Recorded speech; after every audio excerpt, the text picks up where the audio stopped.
நாம் தமிழர் சீமான் கிட்ட இன்டர்வியூவில் கேட்கப்பட்ட ஒரு கேள்வி, அதாவது எப்பயுமே இதை கேட்போம் இந்த கேள்வியை, அவர் அதற்கு வித்தியாசமாக பதில் சொல்லிகிட்டே இருப்பார். அப்படிப்பட்ட ஒரு கேள்வி தான், நீங்கள் கூட்டணி வைக்க போகிறதே கிடையாதா, தனித்து தான் நிற்க போகிறீங்களா, உங்களுடைய ஸ்ட்ராட்டஜி தான் என்ன அப்படின்னு சொல்லிட்டு மீடியாவில் கேள்வி எழுப்பப்பட்டுட்டே இருக்கும்.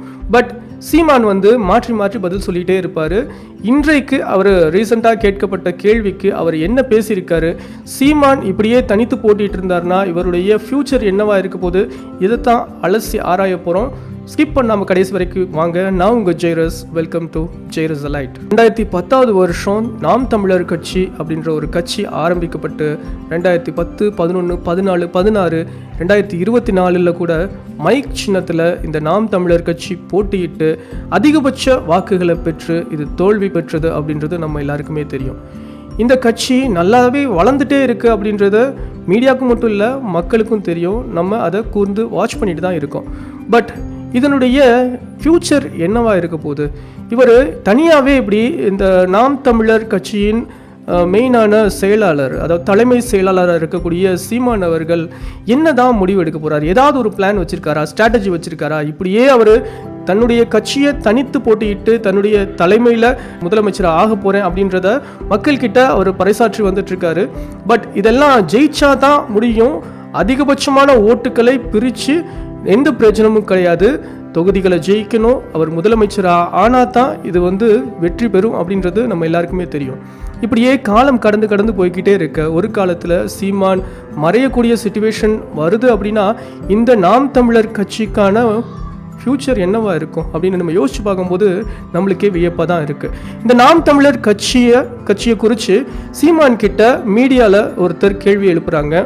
நீங்கள் ஏதாவது கட்சி கூட கூட்டணி வைக்க போகிறீங்களா, இல்லை தனித்து தான் இப்படி போய்கிட்டு இருக்க போகிறீங்களா அப்படின்னு கேட்டதுக்கு, நான் செத்து சாம்பலானா கூட பரவாயில்ல, நான் எந்த கட்சி கூடயும் கூட்டணி வைக்கிற மாதிரி இல்லை அப்படின்னு சொல்லிட்டு நாம் தமிழர் கட்சி தலைமை ஒருங்கிணைப்பாளர் சீமான் சொல்லியிருக்காரு. அது மட்டும் இல்லை, வைகோ மாதிரியோ திரு விஜயகாந்த் மாதிரியோ கூட்டணி வச்சு நான் என்னுடைய பேரையும் என்னுடைய கட்சியினுடைய அந்த ஸ்ட்ராட்டஜியையும் நான் மாற்றிக்க விரும்பலை, நான் அதனால் தோல்வி பெற ஆரம்பிச்சிருவேன், மக்கள் மத்தியில் எனக்கு இருக்கக்கூடிய நம்பிக்கை மாறிடும் அதனால் அப்படின்னு சொல்லிட்டோம் இவர் தீர்க்கமாக சொல்லியிருக்காரு.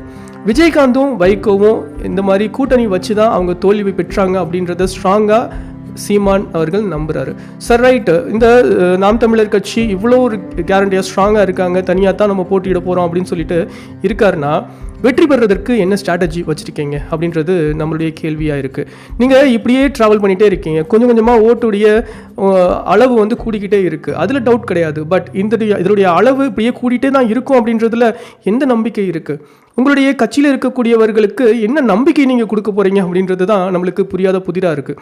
இன்றைக்கி தாவேகா விஜய் அவர்கள் உள்ளே வந்திருக்காங்க, தவறான இம்ப்ரெஷனையும் பெறாதவராக இருக்கார். பாலிடிக்ஸ்குள்ளே வந்த அந்த சினாரியோ இருக்குல்ல, அவருடைய அந்த வருமானத்தை விட்டு அவருடைய புகழை எல்லாத்தையுமே விட்டுட்டு அரசியலுக்குள்ளே அவர் வர்றாரு. அப்படி இருக்கும்போது மக்களுடைய பார்வை இன்னுமே ரொம்ப கனிவானபடிக்கு விஜய் அவர்கள் மேலே இருக்குது அப்படின்றது தான் நிதர்சனமான உண்மை. அப்படி இருக்கும்போது நாம் தமிழர் கட்சியில் இருக்கக்கூடிய இளைஞர்களும் சரி மக்களும் சரி மாற்று சிந்தனை உள்ளவர்கள், இந்த மாதிரி திராவிடர்கள் கட்சிக்கு ஆப்போசிட்டாக ஓட்டு நம்ம போடணும், வேறொரு கட்சி வரணுன்ற எதிர்பார்ப்பு உள்ள மக்கள் தான் சீமானுடைய கட்சியை சார்ந்த மக்கள்.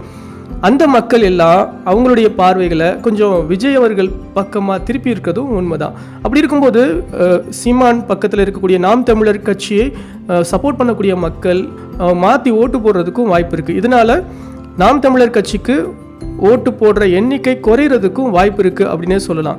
கொஞ்சம் கொஞ்சமாக ஓட்டினுடைய அளவு கூடிக்கிட்டே இருந்தது, ஒரு நம்பிக்கை இருந்துச்சு அந்த கட்சியில் இருக்கவங்களுக்கும் சரி மக்களுக்கும் சரி.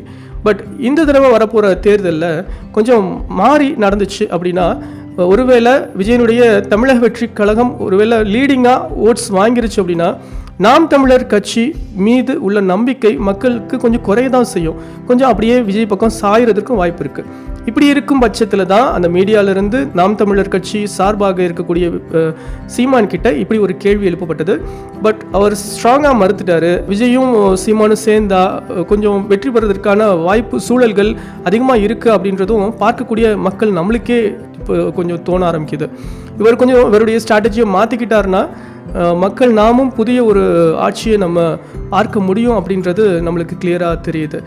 சீமான் என்ன நினைக்கிறார் அப்படின்னா, நம்ம தனிச்சு இருக்கும்போது தான் நம்ம எந்த கூட்டணியிலையும் சேராமல் வேறு சிந்தனைகளில் இருக்கக்கூடிய கட்சிகள் கூட நம்ம சேராமல் இருக்கும்போது மக்கள் வந்து நம்ம பின்னாடி வருவாங்க அப்படின்னு சொல்லிட்டு அவர் நினைக்கிறாரு.